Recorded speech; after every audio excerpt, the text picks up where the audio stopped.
Hi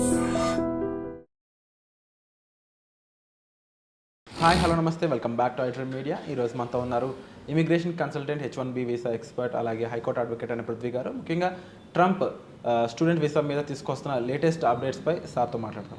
hi sir. నమస్తే Virat. Sir, Trump latest student వీసాకు సంబంధించిన విషయాలపై ఎటువంటి అప్డేట్స్ తీసుకొస్తున్నారు, ఎటువంటి రూల్స్ అండ్ రెగ్యులేషన్స్ అనేవి క్రియేట్ చేయడం జరగబోతుందంట? ట్రంప్ అతను డిక్లేర్ చేసినట్టు నేనంటే I don't want to make people so much worried about Trump. India friendly person అతను, no doubt of it. Okay. మనకి కొంచెం వరి అవ్వాల్సింది ఏంటంటే బ్యాన్ ఎంట్రీ అని చెప్పి అతను ఫస్ట్ గవర్నెన్స్లో తను ఒక నిర్ణయం తీసుకున్నాడు. కొన్ని కంట్రీస్ని వీసాలు బ్యాన్ చేస్తాడు, అసలు మీరు రావద్దు, ఇండియా మా కంట్రీకి రావద్దు అని చెప్పి ఒక 7 కంట్రీస్ మీద డిక్లేర్ చేశారు, యుఎస్ రావద్దు అని చెప్పేసి. తర్వాత అది సుప్రీంకోర్టు వరకు వెళ్తే దాంట్లో మళ్ళీ అంటే కొన్ని కమ్యూనల్ కంట్రీస్, కొన్ని ముస్లిం కంట్రీస్ మీద వెళ్తే తర్వాత మళ్ళీ 2 మిగతా కంట్రీస్ని పెట్టి అసలు నాకేమీ అటువంటి డిఫరెన్సెస్ ఏమీ లేవు, నేను రావద్దు అంటాను, నాకు రీజనింగ్ ఉంది అని చెప్పేసి ఏదో దాని మీద సమర్థించుకున్నాడు. అప్పుడు కాంగ్రెస్లో తనకు పెద్ద పవర్ లేదు, లోవర్ హౌస్లో అప్పర్ హౌస్లో. కానీ ఇప్పుడు అతనికి విపరీతమైన పవర్ ఉంది ఆల్రెడీ. ఇప్పుడు క్రిస్మస్ టైం విరాట్. క్రిస్మస్ టైంలో ఏంటంటే జనరల్గా ఎక్కువ అక్కడ ఉండేటువంటి ఇమైగ్రెంట్స్ అందరూ కూడా వాళ్ళ ఓన్ కంట్రీకి రావటం జరుగుతుంది. అట్లాగే ఇండియన్స్ కూడా ఇక్కడ ఇండియాకి వచ్చి మళ్ళీ క్రిస్మస్ అయ్యాక వెళ్ళటం అనేది సర్వసాధారణంగా జరిగేటువంటి విషయం. కొన్ని యూనివర్సిటీస్ ఏం చేస్తున్నాయంటే మీరు వెళ్ళినా సరే ట్రంప్ ప్రెసిడెంట్ సీట్లో కూర్చునే లోపల వచ్చేసేయండి ఇక్కడికి వెళ్తున్నారు, భయపడుతున్నారు. ఓకే. బ్యాన్ ఎంట్రీ వీళ్ళకి వస్తుందేమో అని చెప్పేసి, ఏదైనా జరగచ్చు, ఎందుకు అనవసరంగా వెనక్కి వచ్చేసేయండి అని చెప్పేసి. స్టూడెంట్కి ఎందుకంటే స్టూడెంట్ ఆ యూనివర్సిటీస్ అక్కడికి వెళ్ళారంటే ఒక క్లాస్కి వచ్చేసరికి ఒక 50 మెంబర్స్ ఆఫ్ స్టూడెంట్స్ ఉన్నారనుకోండి. 50 మెంబర్స్ ఆఫ్ స్టూడెంట్కి మళ్ళీ వెనక్కి రావాలని కోరుకుంటాయి యూనివర్సిటీస్, క్లాస్ లెక్చర్స్ కానీ ప్రొఫెసర్స్ కానీ ఎవరైనా. అందుకని వీళ్ళు వెనక్కి వచ్చేసేటట్టు ముందు రెగ్యులేషన్స్ వాళ్ళు వార్నింగ్ చెప్పండి, వెనక్కి వచ్చేసేసేయమండి అని ప్రతి ఒక 2-3 రెప్యుటెడ్ యూనివర్సిటీస్ అయితే ఖచ్చితంగా వాళ్ళు వెనక్కి ఇది ఇచ్చారు, నోట్ ఇచ్చారు, వాళ్ళకి మెయిల్స్ పెట్టారు, మీరు వెనక్కి జనవరి ఈ టైం కల్లా వెనక్కి వచ్చేసేసేయండి. ఆడే ట్రంప్ సీట్కి ఎక్కే లోపల మళ్ళీ బ్యాన్ వీసా వస్తుందేమో, ఈ వీసా బ్యాన్ చేసే ప్రోగ్రామ్ ఏమైనా వస్తుందేమో అని చెప్పి. కానీ స్టూడెంట్ వీసాలో వెళ్ళిన వాళ్ళు, అక్కడ ఏదైతే యూఎస్కి వెళ్ళిన వాళ్ళు ఎవరైతే ఉన్నారో, మోస్ట్ ప్రాబబ్లీ మన తెలుగు రాష్ట్రాల నుంచి వెళ్ళిన వాళ్ళు ఎవరైతే ఉన్నారో మ్యాక్సిమం అందరూ కూడా రెప్యుటెడ్ యూనివర్సిటీస్లోకి వెళ్ళి జాయిన్ అవుతున్నారు వాళ్ళు.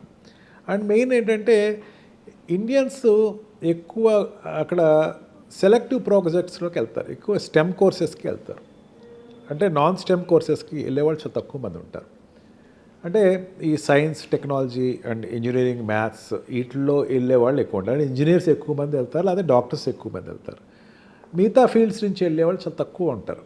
అంటే ఫిలిం ట్రైనింగ్ ప్రోగ్రామ్స్ కానీ, లేకపోతే ఈ ఓషనోగ్రఫీ కానీ, పైలట్ ట్రైనింగ్ ప్రోగ్రామ్స్ కానీ వెళ్ళేవాళ్ళు, అంటే F1 వీసా మీద వెళ్ళేవాళ్ళు ఎక్కువ మంది ఉంటారు. ఇంకా అనేక రకాల వీసాలు ఉంటాయి, స్టూడెంట్స్లో అనేకమైన డిస్క్రిమినేటెడ్ వీసాస్ ఉంటాయి, M1 వీసా అని చెప్పి. కానీ దానిలో కన్నా మెయిన్ F1 వీసా మీద వెళ్ళేవాళ్ళు ఎక్కువ మంది ఉంటారు.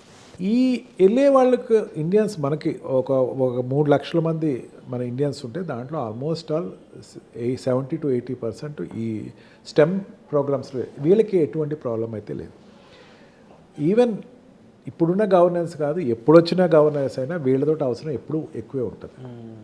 ఇక్కడ నుంచి వెళ్ళేవాళ్ళు క్రీమ్ వెళ్తారు అక్కడికి. క్రీమ్ తోటి ఎప్పుడు ఏ కంట్రీ గొడవ పెట్టుకోదు, ఏ గవర్నమెంట్ గొడవ పెట్టుకోదు. క్రీమ్ మీరు వెళ్ళిపోండి అనరు. ఇప్పుడు బాగా చూసుకోండి, బాగా గుర్తుపెట్టుకో విరాట్, ఫస్ట్ ర్యాంక్ వచ్చినాడు లేకపోతే హై ర్యాంక్ వచ్చినాడు యూఎస్ వెళ్ళడానికి ట్రై చేస్తాడు. ఆఫ్కోర్స్. అంటే ఆడ క్రీమ్ వెళ్తున్నట్ట లేదా? అవును. క్రీమ్ని ఏ కంట్రీ వదిలిపోదు. సో వాళ్ళకి ఇప్పటికీ జాబ్ ఆపర్చునిటీస్ అని వైడే, వాళ్ళకి వైడ్గానే ఉంటుంది ఆ ఛాన్సెస్. వాళ్ళకి ఓపీటీ ప్రోగ్రామ్స్ ఉంటాయి, తర్వాత సిపిటీ ప్రోగ్రామ్స్ ఉంటాయి, తర్వాత స్టెమ్ ఎక్స్టెన్షన్ ప్రోగ్రామ్స్ ఉంటాయి, తర్వాత వాళ్ళకి అక్కడ ఆపర్చునిటీస్, వాళ్ళకి క్యాంపస్ సెలెక్షన్స్ ఉంటాయి. ర్యాంకర్స్ మీరు ఎక్కడికి వెళ్తున్నప్పుడు మెయిన్ ఏంటంటే ఇండియా నుంచి, ఎస్పెషల్లీ తెలుగు స్టేట్స్ నుంచి వెళ్ళేవాళ్ళు ర్యాంకర్సే ఉంటారు ఎక్కువ. వాళ్ళు అక్కడికి వెళ్ళిపోతారు, బాగా చదివే వాళ్ళు అండ్ వర్త్ ఉన్నవాళ్ళు, వర్త్ తోటి వెళ్ళేవాళ్ళు ఎక్కువ మంది. వీళ్ళకి ఎప్పుడు ప్రాబ్లం లేదు. Non scientific, non engineering sectors నుంచి వెళ్ళే వాళ్ళకి మాత్రం ఇబ్బంది అని చెప్పచ్చు. అక్కడ కొంచెం జాబ్ ఆపర్చునిటీ ఇక్కడ నుంచి వెళ్ళటం అంటే ఏంటంటే స్టూడెంట్ ఇబ్బంది పడుతున్నాడంటే కాలేజ్ చదువుతున్నప్పుడు ఎటువంటి ఇబ్బంది రాదు. తర్వాత జాబ్ ప్లేస్మెంట్కి వెళ్ళేటప్పుడు ఇబ్బంది. ఓపీటీ ప్రాజెక్ట్ ఒక 2 years ఉంటుంది. 2 years అయిపోయిన తర్వాత జాబ్ తెచ్చుకోవాలి. ఈ జాబ్ తెచ్చుకునేటక్కడ మాత్రం వీళ్ళు $10 to $40 వీళ్ళు ఆప్ట్ చేసుకునే జాబ్స్ ఏదైనా వీళ్ళు చేసి దాని తర్వాత తీసుకునేటప్పుడు వాళ్ళకు కూడా ఎటువంటి ఇబ్బంది ఉండదు. కానీ అక్కడికి వెళ్ళిన తర్వాత లోకల్ స్ట్రీమ్ తోటి కాంపిటేటర్ అయ్యి మరి ఆ $10 కన్నా తక్కువ జాబ్స్కి వెళ్తే మాత్రం ఇబ్బంది.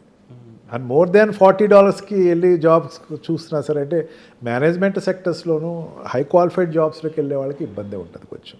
వాళ్ళిద్దరి మీద కాన్సన్ట్రేట్ చేస్తాడు. వాళ్ళిద్దరి మీద తక్కువ పర్సంటేజ్ ఉంటుంది కాబట్టి యాజ్ ఓవరాల్ చెప్పాలంటే ఇండియన్ స్టూడెంట్స్ అక్కడ ఉన్న వాళ్ళకి ఇబ్బందులు తక్కువే ఉంటాయని చెప్పచ్చు. ఎందుకంటే వాడికి కావాల్సింది ట్రంప్ కావాల్సింది క్రీమే, మనం ఇచ్చేది క్రీమే, ఇక్కడి నుంచి వెళ్ళేవాళ్ళు క్రీమే. క్రీమ్కి ఎప్పుడు ఇబ్బంది ఉండదు విరాట్. క్రీమీ సెక్టర్ ఎవరైతే మేధావులు ఎవరైతే వెళ్తున్నారో వాళ్ళకి ఎప్పుడూ ప్రాబ్లం ఉండదు. వాళ్ళకి ఎప్పుడు ఎంకరేజ్మెంటే ఉంటుంది ఎక్కువ. సో ట్రంప్ అనే పర్సన్ అయినా ఎవరైనా సరే అక్కడ పెట్టే రూల్స్ అండ్ రెగ్యులేషన్స్ అనేవి స్ట్రిక్ట్ చేసేదంతా కూడా అన్నెసరీ అన్వర్తి పీపుల్కి ఎక్కువ ఇబ్బందులు ఉంటుంటాయి. అండ్ మోస్ట్ ప్రాబబ్లీ వాళ్ళకి యూస్ఫుల్ అయ్యే పీపుల్ అందరూ కూడా welcome always. And most probably అక్కడికి వెళ్ళిపోయి రాంగ్ మెథడాలజీస్తో సెటిల్ అవ్వాలనుకున్న వాళ్ళు కొంచెం ఇబ్బంది ఉంటుంది. ఓకే, ఇది ఒక ప్రాబ్లం. వాళ్ళు కొంచెం వాళ్ళు చూసుకోవాలి. అదే మళ్ళీ అవసరమైతే ఇండియా వచ్చేసేసి మళ్ళీ 3 years ఆల్రెడీ నువ్వు 2 years చేసావు అక్కడ ఓపీటీ అదే అక్కడ ఆల్రెడీ ప్రాజెక్ట్ అవుట్ చేసావు, మళ్ళీ నీకు ఆపర్చునిటీస్ పిలుస్తాయి అక్కడ. ట్రంప్ అది ఎక్కువ చెప్తున్నాడు, కనీసం వాళ్ళు ఇండియా పంపించండి లేదా కంట్రీకి పంపించి మళ్ళీ తీసుకోండి కావస్తే.